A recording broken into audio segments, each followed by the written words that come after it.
बाद में कर दो। काम जरा कर दिया वाला कोई नहीं करता छोड़े हमारे बेटा के ना सुता लगे मुंह गाड़ू ना हमारे बेटा के का नहीं सुता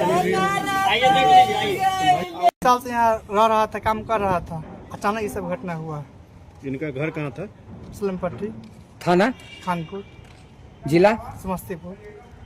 इनका नाम क्या है? अमित कुमार शर्मा। पिताजी का? पवन शर्मा। इनका शादी हो चुका है? ये कै भाई बहन है? 2 भाई है, 1 बहन। ये कितने नंबर पर थे? 2 नंबर पर थे। यहाँ 3 साल से रहते थे? हाँ, काम कर रहा था फर्नीचर का। किनके यहाँ? वो कौन सी नाम? विष्णुदेव शर्मा जी के। उनके कौन लगते हैं? फूफा है उनका। आप कौन हुए उनके? उनका चचा हुआ है। आप चचा हुए। तो क्या आपको वजह- कैसे वजह इन्फॉर्मेशन क्या मिला लगा? मृत्यु का? इन्फॉर्मेशन मिला, हमको फोन आया, ऐसा सब बात है, घटना हो चुका है। यहाँ के देखिए अभी कहा जाता है कि कर्ज बहुत था इन पे, वही हाँ, वो सबको दिक्कत आत्महत्या था। का कारण है। क्या आप सही मानते हैं इसको? हाँ, दिक्कत था, उसे सब मैटर था। हम्म।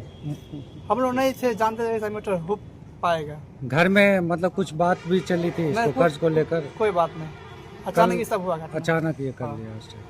तो अचानक मतलब क्या क्यों कदम उठाया आपको नहीं पता है? नहीं मालूम। हो सकता है कहीं इंक्वायरी करने आया होगा लोन वाला। नहीं, वो सब कोई मैटर नहीं था। एक बार हमको फोन नहीं किया, ये सब बात है। वो सब लोनर का दिक्कत था, मरे एक बार उस सब बात कुछ नहीं बोला। कोई शक भी है इसके अलावा, आत्महत्या के अलावा? नहीं, कोई शक नहीं। कोई शक नहीं है।